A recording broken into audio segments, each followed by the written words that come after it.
नमस्कार साथियों, बीएलआर जी के जीएस क्लासेस में मैं आपका बहुत बहुत स्वागत करता हूं। इस वीडियो के माध्यम से 35 साइंस के प्रश्न लिए गए हैं, तो बगैर लेट के वो प्रश्नों को शुरू करते हैं। देखिए पहले प्रश्न को, निम्नलिखित में से किस वायु प्रदूषक के कारण मनुष्य में तंत्रिका तंत्र संबंधी रोग पैदा हो जाता है? सीसा के कारण, कैडमियम, पारा या फिर सिलिका के कारण मनुष्य में तंत्रिका तंत्र संबंधी रोग पैदा हो जाता है? तो सीसा बिल्कुल ही सही जवाब हो जाएगा। प्रतिरोध का मात्रक है, प्रतिरोध का मात्रक क्या है? एम्पियर, कूलाम, हेनरी या फिर ओम? बताएं आप लोग, प्रतिरोध का जो मात्रक है क्या है? तो ओम बिल्कुल ही सही जवाब हो जाएगा। ओम जो है प्रतिरोध का मात्रक है। पर्यावरण संरक्षण के लिए कौन सी अंतर्राष्ट्रीय एजेंसी कार्य कर रही है? तो पर्यावरण जो संरक्षण के लिए कौन सी अंतर्राष्ट्रीय एजेंसी जो है कार्य करती है? नासा, यूएनओ, ग्रीन पीस या फिर चिपको? तो ग्रीन पीस बिल्कुल ही सही जवाब हो जाएगा। निम्न प्रदूषकों में कौन जैव विघटित है? निम्न प्रदूषकों में से कौन सा जो प्रदूषक है जैव विघटित है? पारा, वाहिद मल, प्लास्टिक या फिर एस्बेस्टस को पहचानना है। बताए आप लोग कौन सा होना चाहिए? तो वाहिद मल जो होता है बिल्कुल ही सही जवाब हो जाएगा।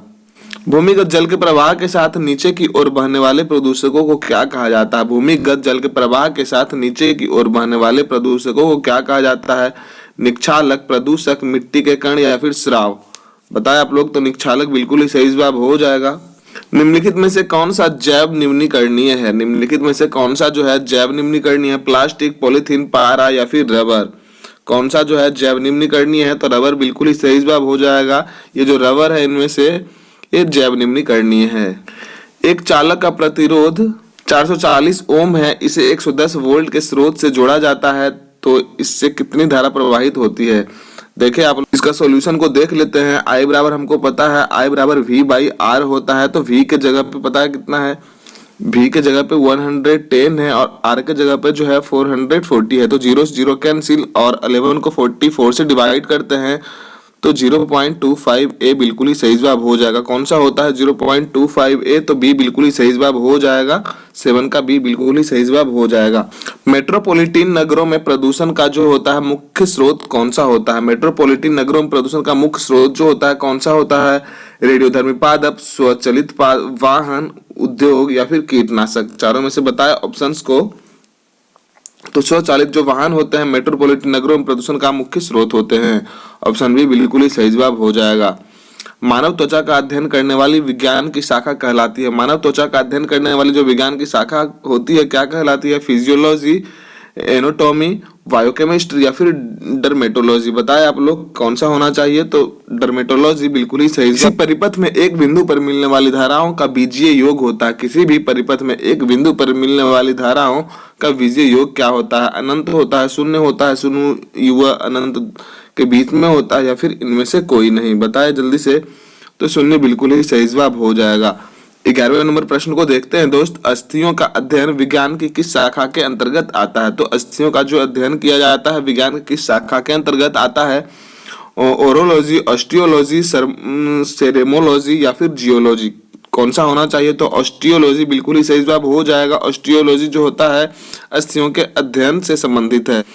कौन सी गैस पृथ्वी पर हरित गृह प्रभाव में सर्वाधिक योगदान करती है? कौन सी निम्नलिखित में से जो गैस है पृथ्वी पर हरित गृह जो ग्रीन हाउस इफेक्ट है सर्वाधिक योगदान करती है? इसमें फ्रियोन, मीथेन, कार्बन डाइऑक्साइड या फिर क्लोरोफ्लोरोकार्बन? बताया आप लोग, तो कार्बन डाइऑक्साइड बिल्कुल ही सही जवाब हो जाएगा। कार्बन डाइऑक्साइड का सबसे जो इंपॉर्टेंट रोल है ये ग्रीन हाउस इफेक्ट में है। आदर्श वोल्टमीटर का प्रतिरोधकता कितनी होती है? जो आदर्श वोल्टमीटर की जो प्रतिरोधकता होती है कितनी होती है? शून्य होती है, निम्न होती है, उच्च होती है या फिर असीमित होती है? बताया आप लोग, तो असीमित बिल्कुल ही सही जवाब हो जाएगा। जीवों के संक्रमण के विरुद्ध प्रतिरोध का जो अध्ययन किया जाता है क्या कहलाता है? हिमोलॉजी, इम्यूनोलॉजी, क्रिप्टोलॉजी या फिर पैथोलॉजी? क्या कहा जाता है दोस्त? तो इम्यूनोलॉजी बिल्कुल ही सही जवाब हो जाएगा। दोस्त प्रश्न अच्छे लग रहे हो तो लाइक और सब्सक्राइब बस सही करें। दिन रात आपके लिए ही मेहनत किया जा रहा है दोस्त, तो अपना समर्थन जरूर दिखाएं। विद्युत उपकरण में अर्थ का उपयोग होता है? जो विद्युत उपकरण होता है उसमें जो अर्थ का उपयोग किस लिए किया जाता है? खर्च को कम करने के लिए, सुरक्षा के लिए, फ्यूज के लिए या फिर ये सभी के लिए? किसके लिए किया जाता है दोस्त? बताए आप लोग। तो सुरक्षा के दृष्टि, सुरक्षा को ध्यान में रख के जो होता है अर्थ का उपयोग किया जाता है दोस्त। पेलियोंटोलॉजी के अंतर्गत किसका अध्ययन किया जाता है? तो पेलियोंटोलॉजी के अंतर्गत जो होता है किसका अध्ययन किया जाता है? मस्तिष्क का, पादप का, प्राइमेट्स का या फिर जीवाश्म का? बताया आप लोग पेलियोंटोलॉजी के अंतर्गत किसका अध्ययन किया जाता है दोस्त? तो जीवाश्म बिल्कुल ही सही जवाब हो जाएगा। जीवाश्म का ही अध्ययन किया जाता है पैलियोंटोलॉजी के अंतर्गत। विद्युत फिटिंग्स में एक तार को भू संपर्कित किया जाता है, इसका कारण क्या है? जब घर में विद्युत को फिट किया जा रहा है, फिटिंग्स किया जा रहा है, तो एक तार को पृथ्वी से कनेक्ट किया जाता है, इसका कारण क्या होता है? ऑप्शन ए, बी, सी या फिर डी। देखिए आप लोग और बताएं दोस्त, चारों ऑप्शंस को देखें तो यदि लघु पतन हो जाए तो धारा जो होता है भूमि में चली जाए। ऑप्शन ए बिल्कुल ही सही जवाब हो जाएगा, ऑप्शन नंबर ए। कांच का जो गहरा नीला रंग होता है किससे मिलता है? बताएं आप लोग। कोबाल्ट ऑक्साइड से, क्यूप्रिक ऑक्साइड से, फेरस ऑक्साइड से या फिर निकेल ऑक्साइड से। जो कांच का जो रंग होता है, गहरा नीला रंग होता है, किसके वजह से होता है वैसा? तो कोबाल्ट ऑक्साइड बिल्कुल ही सही जवाब हो जाए। कोबाल्ट ऑक्साइड के ही कारण जो होता है कांच का जो रंग होता है गहरा नीला पड़ जाता है। प्रत्यावर्ती धारा को दिष्ट धारा में किसके द्वारा बदला जाता है? प्रत्यावर्ती धारा को दिष्ट धारा में किसके द्वारा बदला जाता है दोस्त? फिल्टर के द्वारा, ट्रांसफार्मर के द्वारा, रेक्टिफायर के द्वारा या फिर मोटर के द्वारा। बताएं आप लोग। तो रेक्टिफायर बिल्कुल ही सही जवाब हो जाएगा। रेक्टिफायर का यूज करके प्रत्यावर्ती धारा को दिष्ट धारा में बदला जा सकता है। हृदय का पहला प्रतिस्थापन किसके द्वारा किया गया था? तो हृदय का जो है पहला प्रतिस्थापन किसके द्वारा किया गया था? विलियम हार्विक द्वारा, एफ.जी. हॉकिंस के द्वारा, लुई पास्चर के द्वारा या फिर जॉर्ज बर्नार्ड शॉ के द्वारा। तो जॉर्ज बर्नार्ड शॉ जो है लास्ट वाला जो बिल्कुल सही जवाब हो जाएगा, दक्षिण अफ्रीका से थे। निम्नलिखित में से कौन सा क्लोरोफिल का घटक नहीं है? निम्नलिखित में से जो है कौन सा क्लोरोफिल का घटक नहीं है? हाइड्रोजन, मैग्नीशियम, कार्बन या फिर कैल्शियम। कौन सा जो है निम्नलिखित में से क्लोरोफिल का घटक नहीं है? बताएं आप लोग। तो हाइड्रोजन, मैग्नीशियम और कार्बन ये तीनों जो है क्लोरोफिल का घटक है और कैल्शियम जो है क्लोरोफिल का घटक नहीं है। तो ऑप्शन डी बिल्कुल ही सही जवाब हो जाएगा। आपस में जुड़ी दो आवेशित वस्तुओं के बीच विद्युत धारा नहीं प्रवाहित होती है यदि वे हो। कैसे हो? यह समान आवेश पर, समान धारिता पर, समान प्रतिरोधकता पर या फिर समान विभव पर। बताएं आप लोग। तो आपस में जुड़ी दो आवेशित वस्तुओं के बीच में धारा प्रवाहित तभी नहीं होगी जब वे दोनों समान विभव पर हों। तो ऑप्शन डी बिल्कुल ही सही जवाब हो जाएगा दोस्त। जब पादप विविधता को प्राकृतिक आवास में संरक्षित किया जाता है तो इस संरक्षण को क्या कहते हैं? जब पादप जो है विविधता को प्राकृतिक आवास में संरक्षित किया जाता है तो इस संरक्षण को क्या कहते हैं? बताएं आप लोग। स्थान रहित, स्वस्थानी जीव या फिर पात्र। बताएं आप लोग जल्दी से दोस्त। ऑप्शंस को देखें और टिक आउट करें आंसर को। तो स्वस्थानी बिल्कुल ही सही जवाब हो जाएगा। विकास का सिद्धांत किसने प्रतिपादित किया था? विकास के सिद्धांत को प्रतिपादित करने वाले जो व्यक्ति थे कौन थे दोस्त? बताएं आप लोग। पाश्चर, अरस्तु, मेंडल या फिर डार्विन। कौन थे? तो डार्विन बिल्कुल ही सही जवाब हो जाएगा दोस्त। चुंबक बनाने के लिए निम्नलिखित में से कौन सा मिश्र धातु का उपयोग किया जाता है? घुरेलीन, stainless steel, alnico, magnesium. Alnico बिल्कुल ही सही जवाब हो जाएगा। एल्निको बोले तो Al मीन्स एल्युमिनियम, निके Ni बोले तो निकेल और कोबाल्ट। एल्युमिनियम, निकेल और कोबाल्ट के मिश्रण से ही क्या होता है जो चुंबक बनाने की प्रक्रिया पूर्ण होती है। इलेक्ट्रॉन करंट का यूनिट निम्न में से कौन सा है? इलेक्ट्रॉन करंट का जो यूनिट है निम्नलिखित में से कौन सा है? केल्विन, मोल, कैंडला या फिर एम्पियर। कौन सा होना चाहिए? इलेक्ट्रॉन करंट का जो होता है यूनिट कौन सा होना चाहिए दोस्त? बताएं आप लोग। तो एम्पियर बिल्कुल ही सही जवाब हो जाएगा। एडवर्ड जेनर किस रोग से जुड़े हुए हैं? एडवर्ड जेनर जो है किस रोग से संबंधित है? चेचक से, लकवा से, आंत्रज्वर से या फिर विसूचिका से। बताएं दोस्त कौन से रोग से संबंधित है एडवर्ड जेनर? तो चेचक बिल्कुल ही सही जवाब हो जाएगा। निम्नलिखित में से कौन सा कमरे के तापमान पर द्रव्य रूप में रहता है? निम्नलिखित में से कौन सा जो है कमरे के तापमान पर द्रव्य रूप में रहता है? लिथियम, सोडियम, फ्रेंसियम या फिर सीरियम। बताएं जो है इनमें से चारों जो है कौन सा जो होता है कमरे के तापमान पर द्रव्य फॉर्म में होता है? तो फ्रेंसियम बिल्कुल ही सही जवाब हो जाएगा दोस्त। यदि विश्व के सभी पादप मर जाते हैं तो सभी पशु भी इनकी कमी के कारण मर जाएंगे। इस वजह से कहा जाता है। बताएं आप लोग।